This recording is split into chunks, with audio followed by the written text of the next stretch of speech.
Laganap na kahirapan, kawalan ng trabaho, nakapanlulumong kalagayan ng mga sakahan, kakulangan ng mga oportunidad sa edukasyon. Ang lahat ng ito'y nagbubunga ng kawalan ng pag-asa. Sa mga dekalibreng lider naman, ang mga problemang ito ang nagsisilbing hamon tungo sa pagbabago. Isa rito, si Danny Malana. Ang mahirap ng kalagayan ng aking mga kababayan na nagbukas sa aking mga mata at naniniwala ako na ang public service ang tulay upang makatulong at iturin ang daan para may share ko ang aking karanasan at kalaman sa aking mga kababayan. Sa loob ng 6 na taon, siya ay naglingkod bilang mayor ng Hermosa, Bataan. Sa maliit lang na budget ng bayan, nagawan niyang mapalago ang infrastruktura at serbisyo dito. Pinasigla rin ni Mayor Danny ang Hermosa Economic Zone. Dumagsa ang mga investors na lumikha ng maraming trabaho at nakadagdag sa kita ng munisipyo.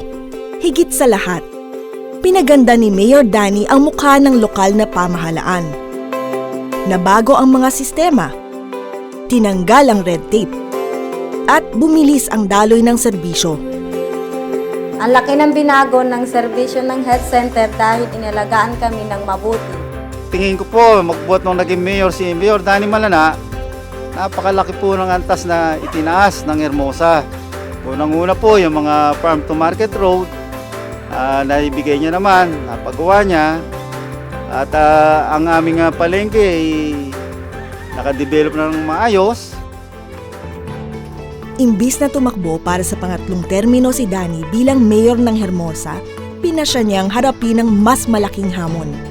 Sa kanyang pag-iikot, napansin niyang napag-iwanan na ang unang distrito ng Bataan kumpara sa ikalawang distrito.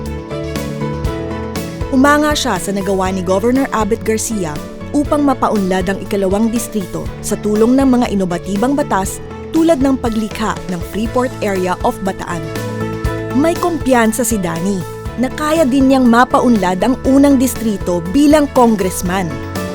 Ang kanyang legislative agenda ay nakafocus sa pagtulong sa mga magsasaka, manggagawa, at kabataan ng distrito. Magsusulong po tayo ng mapanukalang batas upang payagan ang mga multinational companies na mag-consolidate ng mga farmlands na hindi ibig sabihin ay magiging pag-aari nila, kundi gagawin natin ito para pumasok ang mga kapital at teknolohiya upang makinabang at kumita ang ating mga magsasaka. Bukod dito, pagsisikapan nating magkaroon ng karagdagang irigasyon para sa ating mga kabukiran. At para lumikha pa tayo ng mas maraming trabaho, uungkatin ko ang lahat ng oportunidad sa industriya at turismo.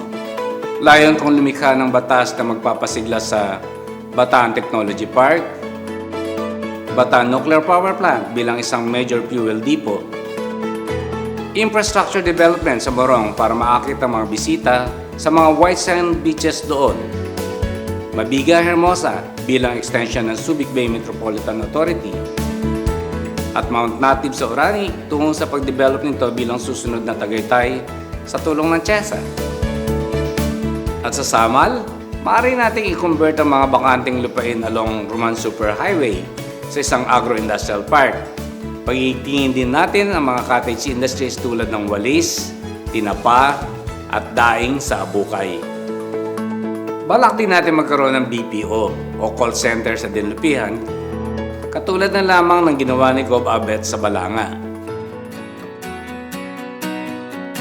Para sa kabataan, my priority is to improve access to education. Dapat institutionalize ang scholarship system. Di dapat palakasan. Kahanay dito, balak kong mag-introduce ng isang study now, pay later fund.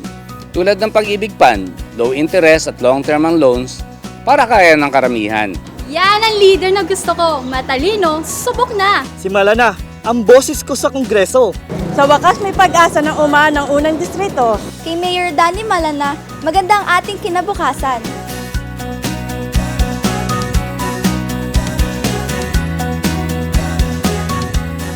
Malaki man ang hamon sa unang distrito, Ang mga pangarap nyo ang inspirasyon ko para ito'y harapin.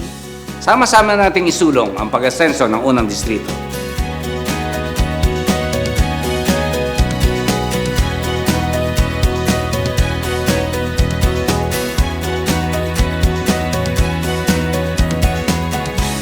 Danny Malana, isang leader na may tapang, may puso, tutok sa pagbabago, ang kampyon ng pag-asa. Ihalal sa Kongreso, Danny Malana.